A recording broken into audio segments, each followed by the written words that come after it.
So we are going to be recording the majority of this panel. So if you would rather not be part of that video recording, I would invite you to turn your videos off. And we will also have live captioning available. So with that, I am delighted to turn it over to our first presenter of the day, who I believe will be Monica Azzolini.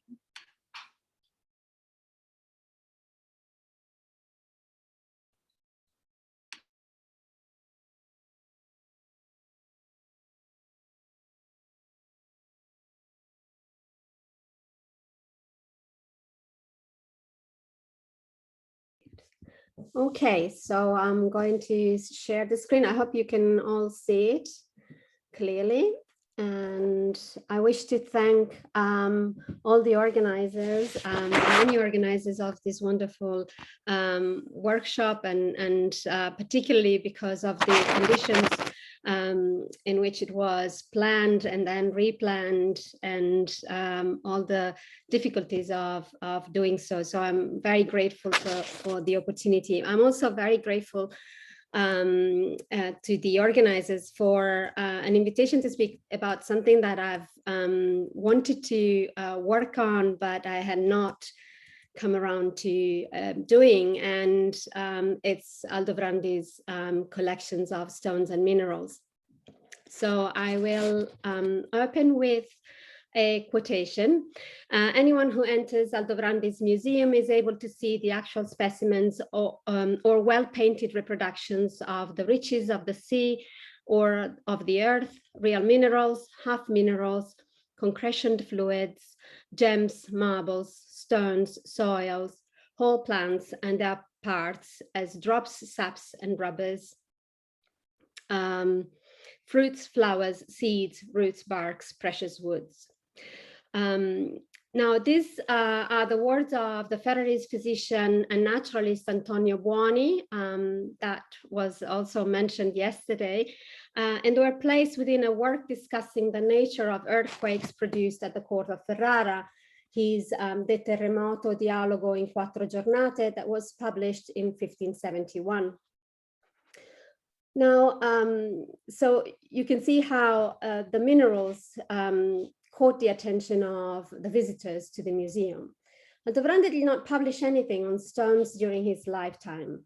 What came under the name of Aldrovandi as his Museum Metallicum in 1648, so nearly 80 years after this quotation, is, as the title page indicates, the product of what I shall call Aldrovandis workshop, and particularly of Bartolomeo Ambrosino, professor of botany at the Bolognese studio, Aldrovandis student, and his heir at the guide of the Botanic Garden and the museum.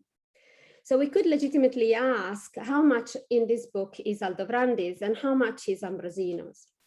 I do not yet have a full answer to this question, but there is evidence to support the idea that there is plenty of Aldrovandi in it. It seems fair to assume, therefore, that Aldrovandis statement that describing and explicating res metallicas represented an arduous challenge was actually representative of his thought. And here you have the quotation from the early pages of his Museum Metallicum.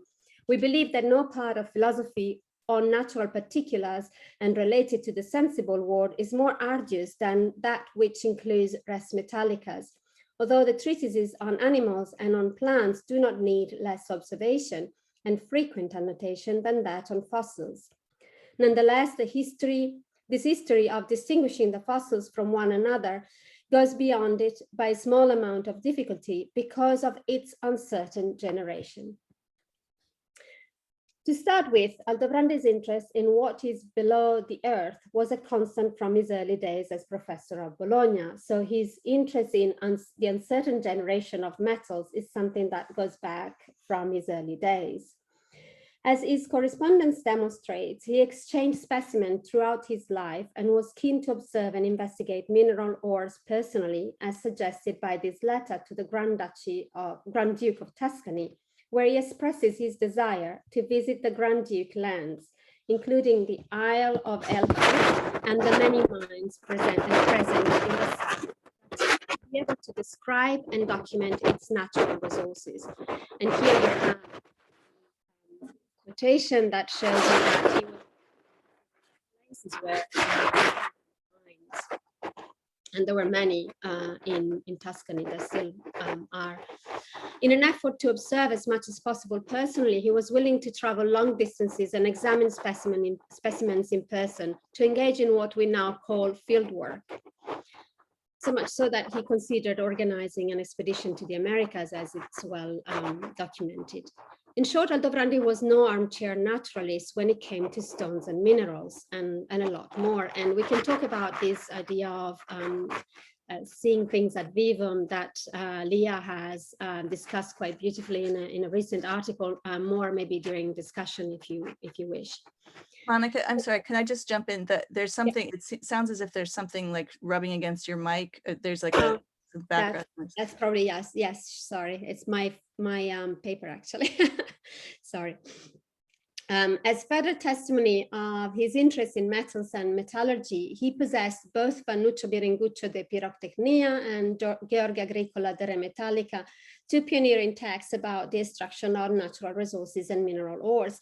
And Agricola was actually put on the index very briefly, so it's an interesting thing that was done by mistake apparently, but he nonetheless had the text and he annotated it. At the end of his life, his armari, so the armadi, dedicated to minerals, so this big exhibition cabinets, so the one dedicated to minerals and stones contained about 4,000 little drawers, and I'll say a little bit more about the drawers in a minute. As historians have suggested, the interest in fossils, a term that in its broader semantic meaning was conceived to encompass nearly everything that could be found underground, may have been closely linked to the debate about the biblical flood, something that I plan to explore a little further because Aldrovandi was also very interested in theology and discussed this with Paleotti extensively. Now, Aldrovandi was far from the only naturalist interested in stones and minerals and their uncertain generation, of course, but the vantage point of looking at his written and printed output is that much of his collection is still preserved, even if in part dispersed within different collections. Especially the mineral collection has been dismantled over time, and some of the stones and gems in particular have been moved to different collections within the city of Bologna. The richness of his legacy, the immense corpus of his manuscripts, allows us to see how mineralogy and geology, two terms that he seems to have coined, actually mineralogia and geologia appear in his writing allegedly for the first time, were folded into a new natural philosophy, and what theories, works, and observations may have facilitated such a process. While Aldrovandi seems to have had a significant interest in minerals and stones, there wasn't such a strong academic tradition or newly discovered texts that could push the field forward and renew interest in the genre. So you see here a couple of the texts that I'm going to mention that start building a natural history of stones and metals from the 1550s onwards. A natural history of stones and metals remained to be written in Aldrovrandi's time. And it will be authors like Girolamo Cardano with the Subtilitate, Gabriele Falloppia, De Medicatis Aquis Atque de Fossilibus, Andrea Cesalpino, De Metallicis Libri Tres, Francesco Imperato with his De Fossilibus that was printed posthumously in 1610, and Aldrovandi that paved the way to this new genre in Italy, which was similarly growing at a fast pace in the rest of Europe. And this is something that I need to kind of learn more about, because clearly the big legacy or the big authors that Aldrovandi was reading were mostly from the German lands. Now, together with the authors mentioned here, another very important figure of this period was Michele Mercati, that was recently discussed by Elisa Andretta at the RSA. He was physician of Pius V, Gregory XIII, and Clement VIII. And Mercati was an active correspondent of Aldrovandi, And together with being in charge of the Vatican Gardens from 1571, he was also an avid collector of fossils, stones, and minerals. Like Aldrovandi, he did not publish his work on metals during his lifetime. His Metallotheca was published only in 1717. So there is something about a delay about these works that is quite intriguing. Nonetheless, this generation, I contend, will create a new discipline that will continue to grow into the 17th century. Mineralogy, mineralogia, a coinage that is, as I said, is generally attributed to the Jesuit Bernardo Cesi, who wrote a book entitled Mineralogia sive naturalis philosophiae thesauri, but actually that is already present in Aldrovandi, and historians seems to have not noticed this. Now, I will also say something about the terms fossilia, mineralia, and gemma to kind of clarify what they mean. But my leading question in going through this material was, why a chair in fossilibus, because Aldrovandi asks for one, and also why then? So, on a theoretical level, at least, Aldrovrandi's interest in what lies beneath may have been generated by his first teaching post, as I mentioned. When he entered the University of Bologna in 1555 as a teacher, it was to read and comment on Aristotle's Meteorology. At the end of Book 3, Aristotle had breached the subject of metals, stones, minerals, and fossils. After having explained how the two exhalations that governed meteorological phenomena above the ground acted, he promised to talk about how these exhalations affected what lies beneath. He had explained how these exhalations produced two kinds of bodies, fossilia and metals. Two elemental forces, he said, were active, heat and cold. Two were passive, wet and dry. So there are elemental forces at play here. More precisely, the dry exhalation with its heat produced fossilia, meaning everything that, according to Aristotle, could not be melted. And metals instead are the product of the wet and cold exhalation, and they can be melted or softened like iron, gold, or bronze. Now, the term fossilia covers, therefore, a much wider semantic meaning that does not coincide with fossili or fossils that we use today, and it's something that comes later with Steno and his idea that fossils are those the remnants of animals from the seafloor.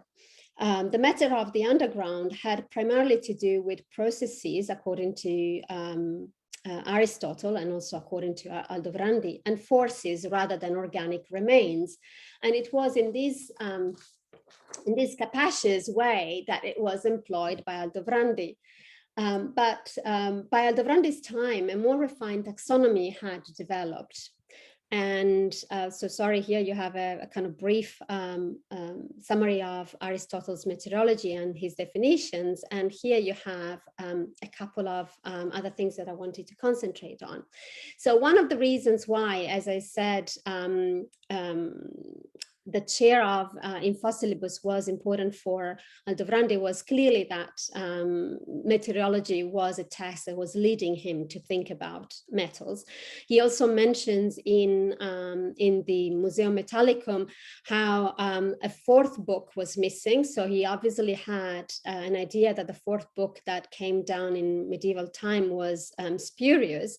And he basically concentrates largely on the third, at the end of the third book, where he talks about, where Aristotle talks about fossilia and metals.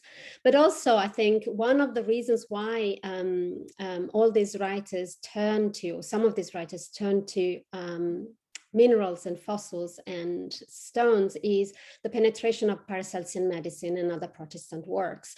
This is something that Antonio Clericuzzo has worked on. There is still a lot of work to do about Paracelsian medicine in Italy, but it's pretty certain that Aldrovandi read with attention Paracelsian's works, kind of getting around the censorship of this time. The other aspect, as I said, was oral instruction in the Holy Roman Empire and the German tradition of writings that came from the German lands, and also economic expansion and extraction in the New World. So today I'm only going to concentrate on meteorology, Paracelsian medicine, and autopsia anatomia. So here we are with Paracelsus and Paracelsus and medicine. You see some references in the Museum Metallicum. There are many more, but I just wanted to kind of give you an idea of how Paracelsus is quoted abundantly and very freely, despite the fact that it was a censored author.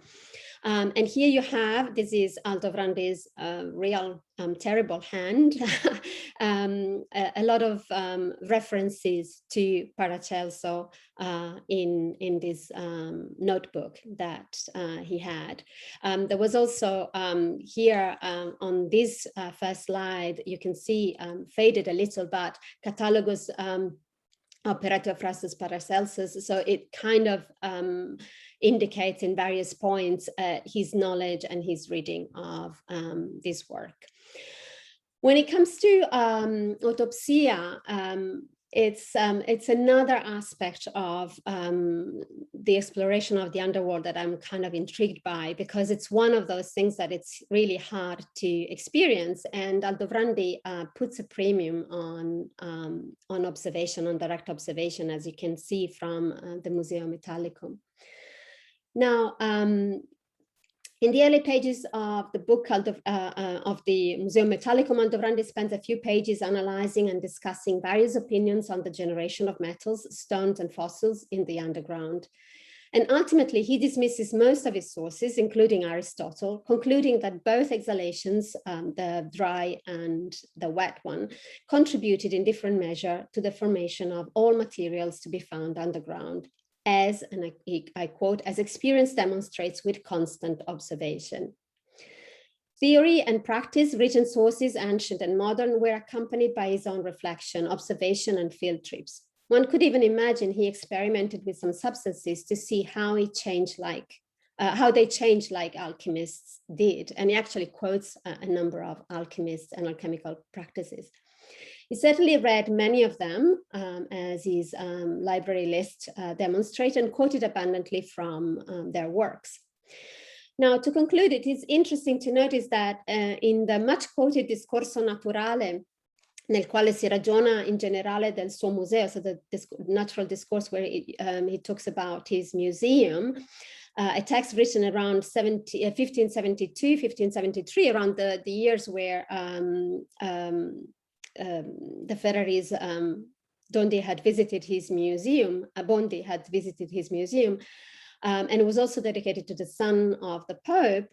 Aldrovandi tried to outline his method of investigation, and he starts with mentioning from the first few pages Aristotle's physics and his meteorology, to highlight how this text was missing a part. As I said, he mentions he's aware of this fourth book missing, and how for this reason he had remedied the situation by discussing the universal and the particular history of the generation and causes, effective and material, of the nature and generation of stones, as well as other metals and minerals. Now, Historia Universale and Particolare, therefore, were not separate for Aldrovandi. Causality and natural particulars were not disjoined and to be investigated separately, as Bacone had claimed. The reason why the Museum Metallicum took so long may never be known, but the complexity of the subject, the richness and number of specimens, and the difficulty of visualizing in print stones may have contributed to its delayed publication. And here I'm just going to kind of quickly show you some of the beautiful drawings that were part of this Museum Metallicum collection, so before the book came out, and also to indicate quickly how some of the lists in Aldovrandi's manuscripts actually have a corresponding image, and sometimes this image can also be found, as in this case, both in the tavole acquarellate and also in the printed version as well. And this is another example. And here you have the Mandibula Animalis Petrificati that then he discusses in the Museum Metallicum. Thank you.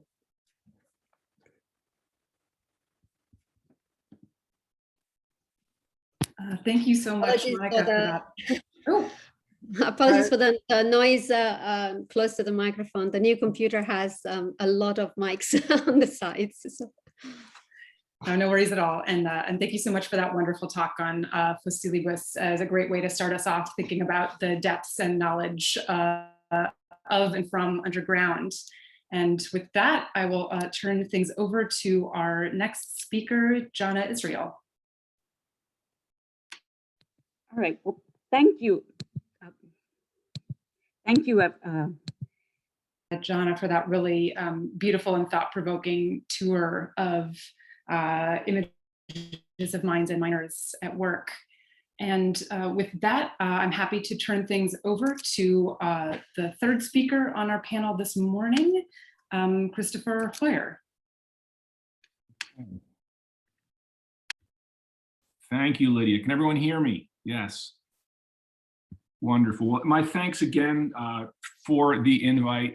Thanks again to Leah, to Rebecca, to Talia, and to Claudia for what has already turned out to be just an extraordinary set of papers. I think what you'll hear today from me will overlap a little bit with what Janna just said. Now, we confront an unbalanced scarp at once transparent and opaque. Commingling vegetation and earth, ink, and wash, Albert Dürer's youthful watercolor from about 1496 shows us trees with drooping rocks on a cliff. Now, visiting the environs of his native Nuremberg in the late spring of 1495, Dürer has collaged two views of a sandstone heap and inscribed the sheet with a single word, Steinbrüch, quarry, and a monogram. The stone is damp with moss. Some of the plants are dead. Now, this small page is my pivot for this very short paper this morning. It's more than a dozen or so watercolors that Dürer executed between 1496 and 1500. Most are small enough to hold in one hand, this sheet in Berlin, for example. Now, Dürer rarely understood such watercolors as pictures. They were experimental investigations, and artists had rarely used watercolor without line this way. In the literature, these are generally understood as rehearsals for later prints. What I'm going to try and do briefly this morning, however, is change the arguments and to account for them within the material, let alone the elemental context of what we might call a geological pictorial imagination, one that suffuses conditions of nature and capital in late medieval Germany, conditions which I think art history blithely assumes are ones of sheer artistic freedom, abundance, or choice. Now, there are 14 Dürer watercolors which survive from this moment, and 3 have this designation, Steinbrüch. And again, the medium, which I want to talk quite a bit about, is unusual. Dürer wrote very little about his process, but seems to have become interested in and around an early youthful trip to Venice. He had returned in 1495 from the Upper Rhine, training as a journeyman, and many of the works which he did for this time seem to essay not only landscapes, but specifically liminal landscapes, an argument that Beata Bocca has made. But of the landscapes that Dürer created during this time, few seem to depict specific locatable geographies. Many of you may know this wonderful Steinbrüch sheet on the British Museum. It's a quarry, and it has a rock slide, which has just happened. It's been connected with a real place outside of Nuremberg that we know was a sandstone quarry, but it's watercolor over black chalk. And again, the rock face's sheer verticality is a theme. There's brown and orange veins, which are viewed from above. Now, these are clearly cited in artworks that immediately follow. The 1496 St. Jerome, which was printed when Dürer had just returned to Nuremberg. It's again as if the same images of sandstone have been transformed into monochrome, and they fuse the saint's body with what the golden legend actually says in the original Latin, the sharp and thick iratus and religious wilderness. And again, it's a tension between stone and paint, skin and rock, which the engraving medium, which like a quarry is basically an elaborate series of cuts, permits. And this is true because in Dürer's art theory, Dürer understood art specifically as a quarry. It was a difficultly seen source into which to dig forth stuff to use to make other things. Dürer's most famous source of art theory equates not only nature with sources, but art with extraction. For truly art is implanted in nature, and if you can draw it out, then it will be yours. Now, there's an earlier version of this same passage in which Dürer himself had used herausziehen, to rip out, the precise words that alchemical treatises, such as those by Paracelsus, used to denote mining. Now, in modern German, of course, reißen means to tear, to yank, or rip. And in Dürer's day, it was associated with artistic actions of drawing or carving a wood block or a metal plate for printmaking. And the words also had connections to agriculture, motions which tore up a substrate to get at matter beneath. Reißen, for example, signaled how a plow tore through a field. The later Latin was even more surprising. Now, what's interesting is that this is this kind of different idea towards the past, towards reformed old matter than we've seen in the past. Art, in this sense, dealing with rocks or not, becomes not just humanist extraction of some quiescent antiquity, but a gesture towards perhaps larceny, theft, or violence. And I would just add that the afterlife of this particular sheet we began with is actually quite telling. It was actually looted from Bremen and another castle by Soviet troops in 1945. It was presumed lost until in 1991. It turned up in a bank vault in Moscow, where it remains today, completely inaccessible. And the attempts of the German government to try and, quote, pry it out of that country have spectacularly failed. Now, rocks were a traditional focus of altarpieces from Dürer's time. And Dürer's Nuremberg was actually known for its quarries. Quarries to its south, which you can still visit today, supplied local sandstone, and they were actually colored by the same iron oxide, FeO, that Dürer actually used in some of his pigments. You can see it today. The quarries are and were specific kinds of holes. Grottos are, for example, Saturnine places. This goes back to Agrippa and, of course, Jerome. They're caves, springs, and pits. Then the idea of the cave as a refuge, a life-preserving site, is an image that suffuses Christianity, the idea of the earth as a uterus. But as Janna just alluded to, capital during Dürer's day was transforming the relation between the subterranean and extracted resources. During the later 15th century, silver and copper mines that usually had been worked by locals in Saxony, for example, were put in the hands of investors. Corporate entities worked with rulers and entrepreneurs, and a subcontracted mining bureaucracy of assayers, engineers, foremen, and administrators exploded. When armor and coinage was needed, as was frequent in the early 16th century, financial duress was passed on to increasingly disenfranchised miners, often in the form of taxation. Now, early modern mining treatises, such as Dura Metallica, they did invoke metaphors of living earths, harvestable landscapes generating wealth through via miners. But they pictured that underground as the site of fuel for capital, with management above in the sun. What the factory would become for the 19th century, a kind of subterranean forest, this would become the mine in the 16th. And again, as Janna alluded to, this had real world consequences in Dürer's lifetime. In the Tyrol settlement in 1525, miners actually downed tools to protest holidays abolishment. Archduke Ferdinand, who actually collected later Dürer artworks, actually stepped in to break the strike. And some Saxon miners who took place in that year's peasant uprising, when they were caught, were actually beheaded.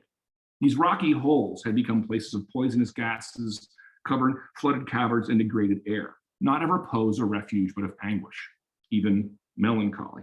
The famed cutaways that everyone knows from Agricola, of course, show us wondrous machines and the people actually working, but actually a social part ripped apart through the slow violence of extraction. Labor is depicted literally beneath the heels of management. Now, Dürer's experimentation with the watercolor medium was not far away. Cennini was one of the earliest writers on the medium, and he talked of a process more substrate than tint.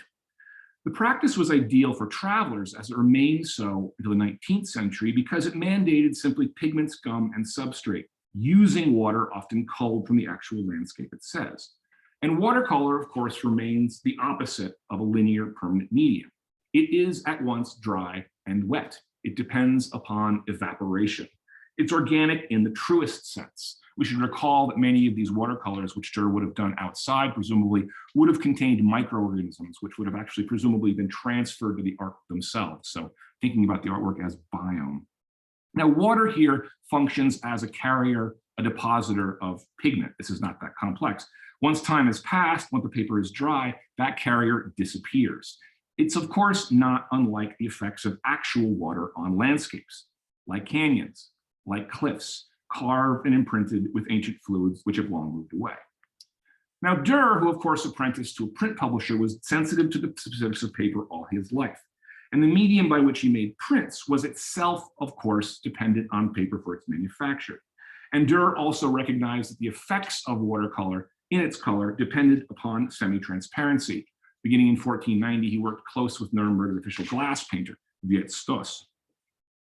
And again, just to conclude and be very simple with this idea of landscape before I move on, watercolor relies upon the play of water that is at once free and controlled.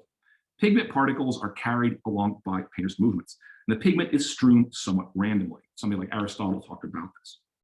And this is, of course, one way we can characterize not just the quarry sheets, but something I don't want to talk about extensively because of time, Dürer's most famous watercolor, the Deluge, also from 1525, now in Vienna. I'm sure many of you know this work. I won't dwell on it, but I just want to point out for those of you who may not know, it's the vision of a dream that Dürer had, a nightmare of a deluge land. There's many, many things to say about it.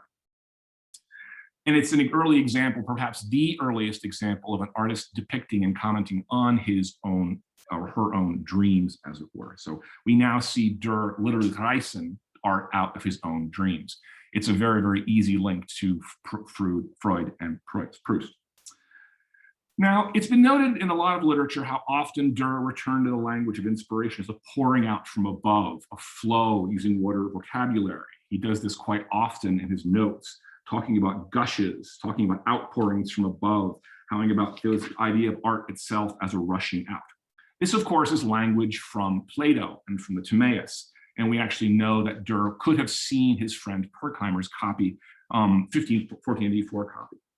But Dürer also talked about dreams and sleeping often. Again, something I don't want to dwell on here. It's something that, again, he shared with his contemporary Leonardo.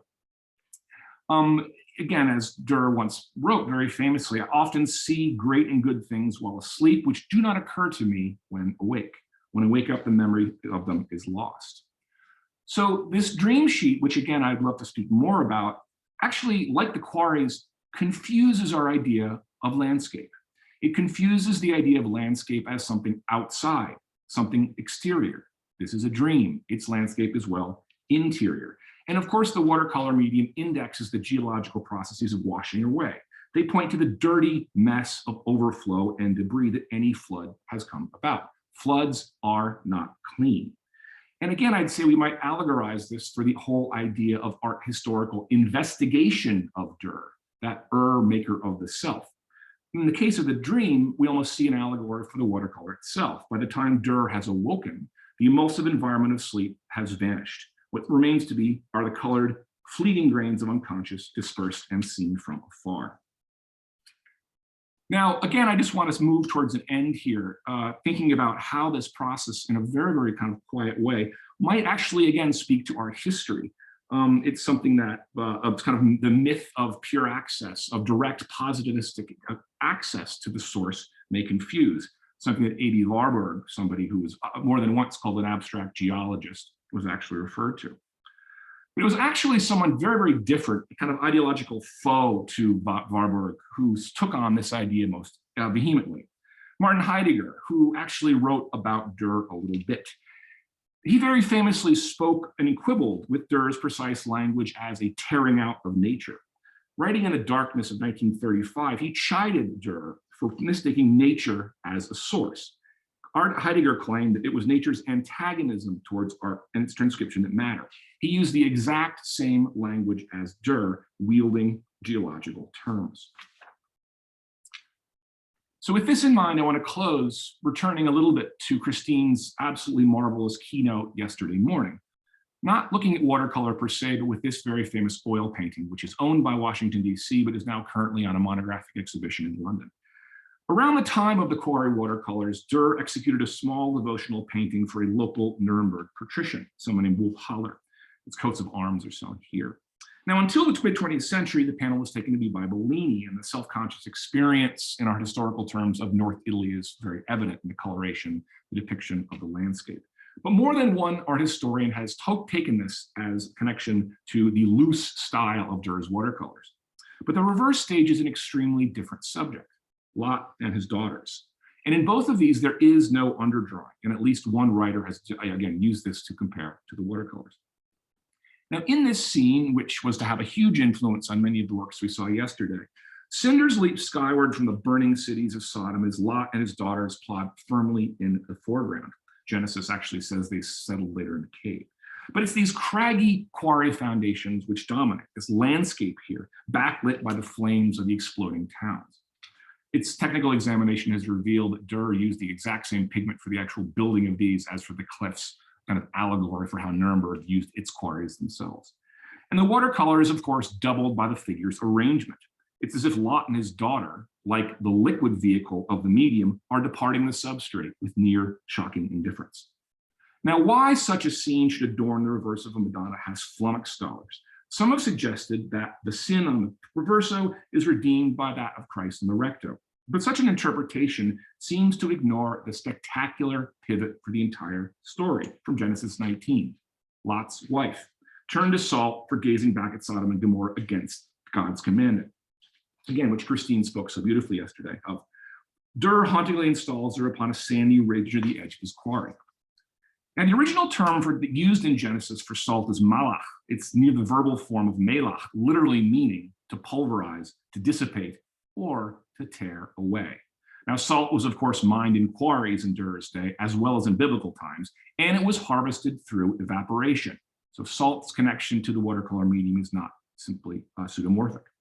In Dürer's panel, Lot's wife is the crux. All but ignored, she dominates the painting. And what's remarkable is that to the side, Dürer kind of rhymes with her, nestling his monogram in a kind of rocky hole. Now, why? Well, the young Dürer, I would say, invokes Lot's, actually never named, wife as a figure for the plight of the artist, his source, his idea of Quelle. He's kind of saying that the new art that Dürer had come to know in Venice mandated not just a glimpse of craft to come, but a respective glance to tradition.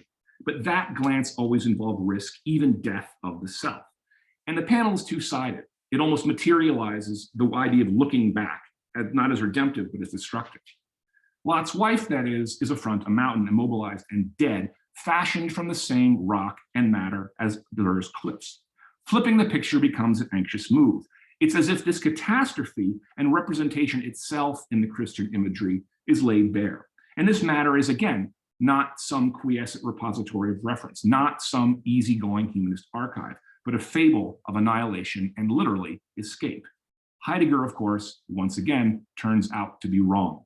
To gaze back on the origin as origin is petrifying. So to close, finally, for real here, in the end, the progeny of this whole project, really painterly abstraction in the art historical sense, lies in the 19th century. The epoch of industrialization matched the 16th in its cultivation of geological tourism, an embrace of scenery precisely at the moment of that scenery's fiery conversion into capital. All that is solid, indeed. Indeed, Cézanne's quarry near Bimenu from 1895 is a Provençal cache of ancient limestone worked as early as the 2nd AD, here at 2nd century BC AD by the Romans. For Cézanne, rocks, and these two are topped with trees, wall up a picture plane that refuses us a masterly vista on something. Cézanne's was a quarry, ironically, resistant to appropriation by the presence. I would say that Dürer's cliffs, in the end, equally flat and truculent, portended Cézanne's landscapes of difficulty, of course. But of course, matter was important here. This was less of an interest in projections of origins. Dürer's escarpments materialized a nature that was hostile and potentially unwieldy, steeped into a fear of disappearance in nothing but source. From here on out, Dürer's operative move and his market-driven project would be the transformation of discontinuous mess of quarry into extremely liquid work of art. Thank you.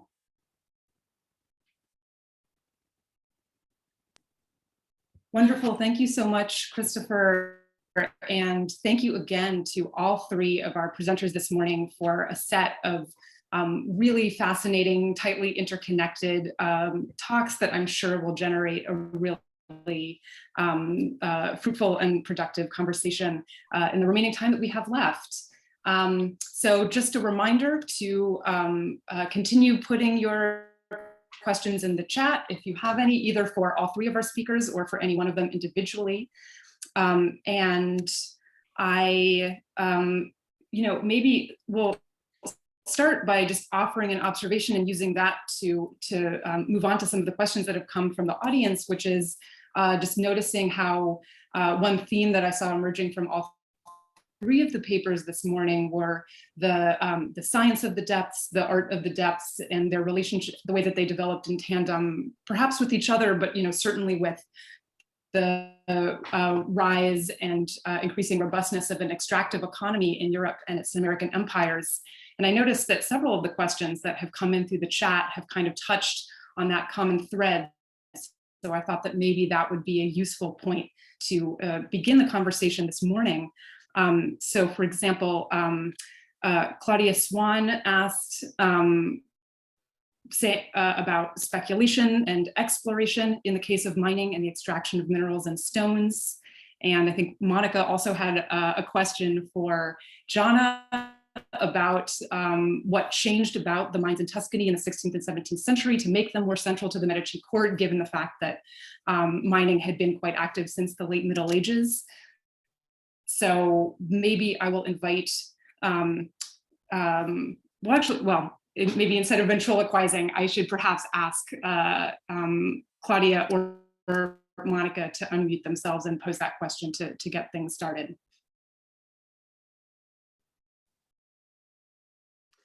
Oh, hi.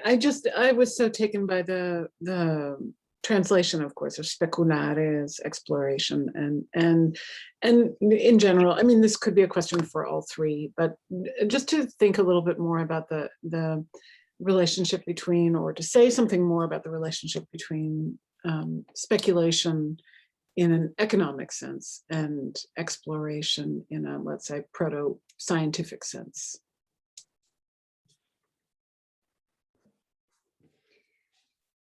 I could go first. There is a sense where Aldrovandi at least tries to kind of take the high ground and see this as an intellectual pursuit.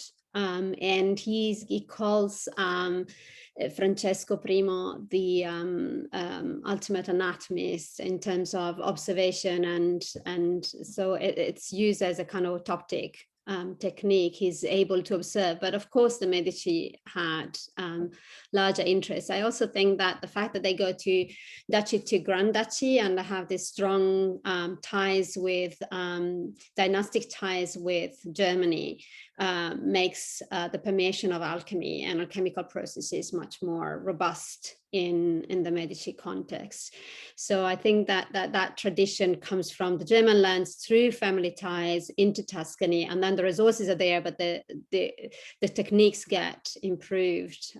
At least that's my sense, and I don't know the archives as well as Janna does. But I also just want to say, I think this could be a question for Christopher, in the sense that you mentioned of course you mentioned the materials of watercolor, but I mean, you mentioned the possibility that you said it, I think, only explicitly with relationship to water, but that the materials of the watercolors are the landscape. So speculation. There are very little, and it is a process of quite literally discovery. In all the negative baggage that implies. But sorry, I didn't mean to. Sorry, I didn't mean to. Sorry, I shouldn't have interrupted Janna's answer.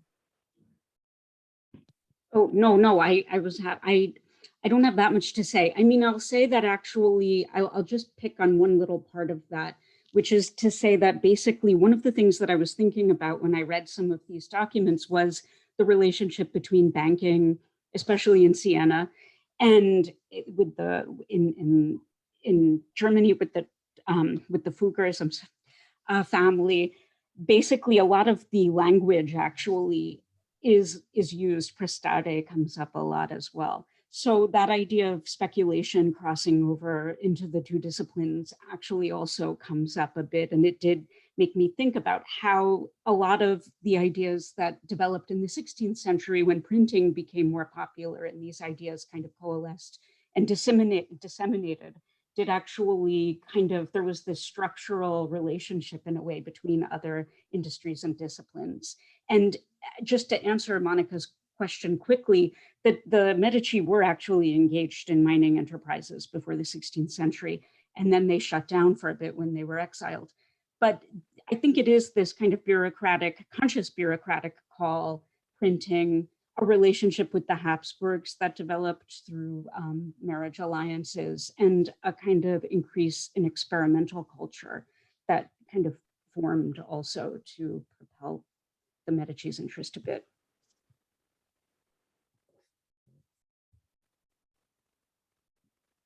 Thank you. Wonderful, thanks. So questions are coming in fast and furious through the chat. Several have come in for Monica about Aldrovandi's collections. And at this point,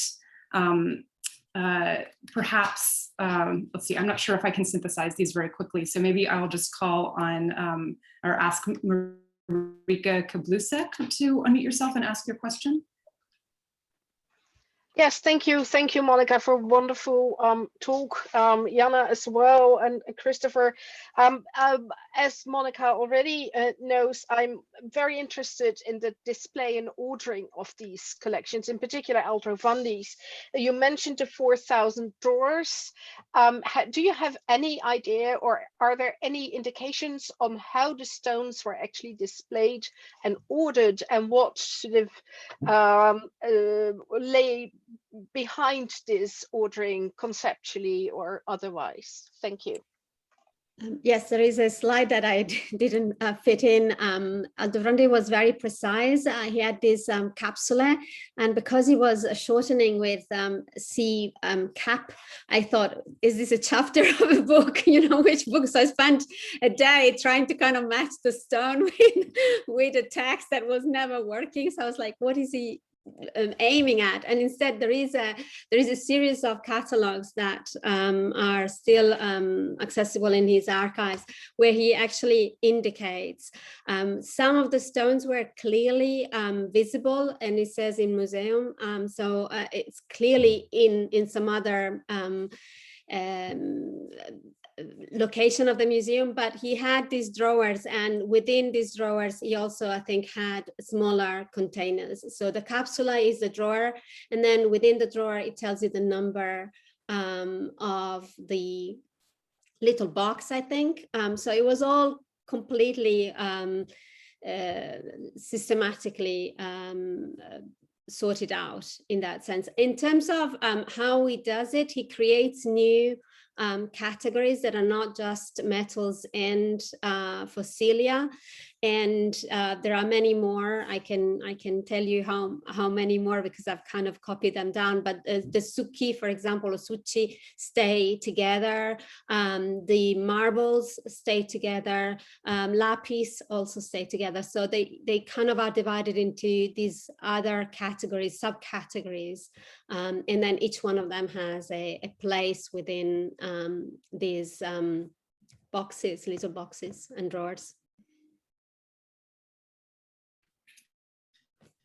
Great, thanks. So we also have a question for Chris and Janna from Jennifer Nelson about watercolors and the elements positioned between the indoors and the outdoors. So Jennifer Nelson, if you would like to unmute yourself and pose your question. Sure, I'm just going to read it, but I know that some people have trouble with the chat. So I was interested in Christopher's comments on watercolors and their participation in the outdoors. So there's the local water that you can use, there's the air that dries it, and even the microorganisms, which I love that those were playfully brought in. And I was thinking, you know, obviously all those things exist indoors as well, and inside quarries and mines. And for me, when I look at these watercolors by Dürer, and then also actually the Cézannes, I feel this sort of maybe bourgeois, I don't know if that's correct as a term right now, but I think people will understand what I mean, melancholy about the difference between the sort of exterior Herausziehen labor, or, you know, extractive labor, versus the interior kind of like actual extractive labor. And just thinking about the difference between the profit, the exploitation, you know, there are all sorts of different power dynamics, which I think came out a lot in Janna's talk. And so I'm just wondering how this tension between the inside labor and the outside labor sort of situates the artist within regimes of profit, say, or this sort of industry of mining and making the earth useful? That's a great question. Janna, do you want to go ahead? Or I can.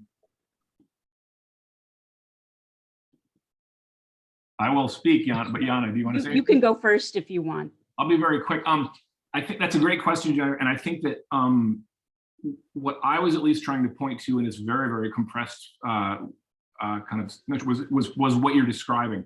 Agricola, is in that famous book, which I think all of us referred to, is writing long after Dürer's death, long in the wake of the Peasant Rebellion, and the book is basically defense of mining, as a humanist activity. It's filled with all of this, I'm sure. But it's also speaking to what I think Janna was pointing to was this very insecure and anxious bourgeoisie, which Dürer itself is negotiating. And Dürer's, not to say anachronistic romanticization, his interest in, he is, not to say closer to understanding the land chief and foremost as a provider of resources, which I think he obviously was, which may have jarred with the quote unquote, and I guess these ideas of mimesis he may have been absorbing both in Italy and from his friends like Pirkheimer and Celtus. He may have had different ideas about this. But in terms of a social question, the status of those people in the land, it's precisely, he's the ultimate bourgeois kind of distancer. He wants precisely to, not in the old narrative, distance his handwork from that of the farmer, but he really, really works pretty hard to do this. And I think what's fascinating about these watercolors in a very, very nonverbal way is you see him doing that before he starts writing art theory, which does it overtly. He's trying to see what he gets out of these things, not just because they're fascinating subjects of scenery for their own right. They're strange forms of experimental process. It's a kind of process which is indexical, of course, to its very subject. He gets all of that. But I do think that in terms of choosing to do these things, and in fact label them as such, he's not just placing these as places of labor or scenery, but he's trying to see what his relationship is to this. My whole argument is that it's not this it's not this, and I think this is what you're pointing to, Jennifer. There's an ambivalence on his part of like, where do I stand? And this idea that this is somehow the statement of a humanist artist distancing himself from the peasantry, or at the same time ingratiating himself to this emergent bourgeoisie invested in, financial intangibles. Is that there? This is the moment in his early career where he's not quite sure where he stands, quite literally where he stands. And that those quarries are kind of, where does he stand vis-a-vis the source? And that's a pretty cheap, not very interesting kind of order, but at least in response to your question, I think that's kind of what in this little kind of very quick version I was hoping to transmit or suggest in that way. Again, maybe it's a little inside baseball for how much this literature around Dürer really takes it for granted that what we're seeing in this is definitive, is closed, is up or down, as it were. There's been a lot less room for ambivalence, especially where these kind of Quellen are understood, and it just seemed very strange, at least in terms of rereading this, as more people become interested in this, where this relates to the actual subject matter of a quarry. There's not a lot written about quarries in this moment. There's a hell of a lot about mines, but quarries are very different animals. Sorry, Janna, stepping into it. You know more about this in the broader context. No, I think that's great. And I don't want to take up too much more time, but I thought that was a really beautiful answer and response. So, I would just emphasize that idea of ambivalence here too. But at the same time, I think there is this idea, in these texts that we're talking about, and there is this idea that basically exploitation is actually a positive thing for the larger communitas, for the nation. And so I think labor and resources fall into that category. So in a way here,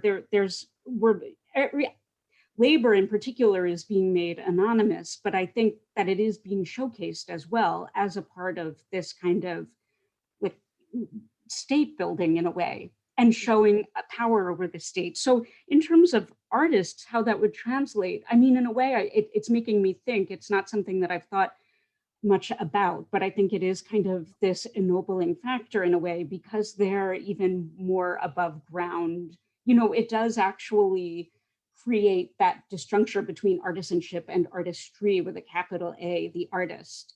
I think all of these ideas, the further you move from the actual labor and that the anonymous quality in which labor is given. So let me stop speaking because I think we're over time. So I think we might have time for just one more question for Monica.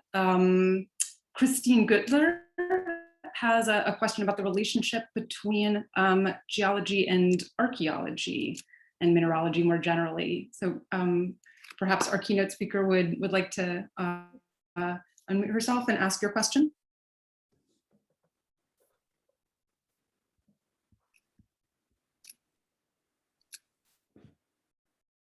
Or perhaps she's left the chat.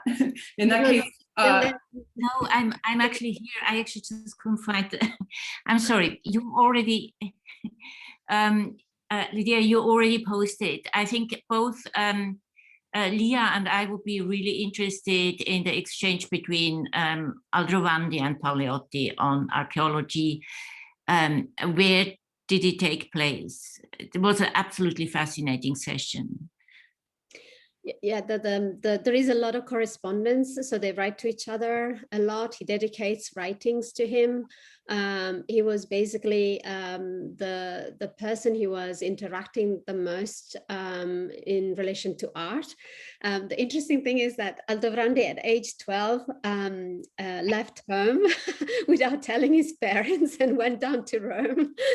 And he just spent some time there. Apparently he found ways to pay his way. I think because one of the relatives was also an ambassador in Rome. So probably that was the connection. But he went there because he wanted to see the monuments. He wanted to see artworks and statues. And so he writes actually a work on statues. And there is actually a printed, one of the first printed works by him is about art. It's not about science. So I think there is a lot more there. I've not gone down that trail. There is a lot of correspondence. There are thousands of letters to go through. Not so many about art, but I think it's a fascinating topic. And also, you know, the antiquarian aspect of science, of observation, I think it's very interesting. And also going back to the issue of mercantile and kind of financial things. And Aldrovandi also spent a bit of time working with merchants. He was not quite sure what he wanted to do with his life. So he went off and has been suggested that his way of cataloging his work comes from these practices of commercial practices of keeping things in order that way, the double bookkeeping and things like that.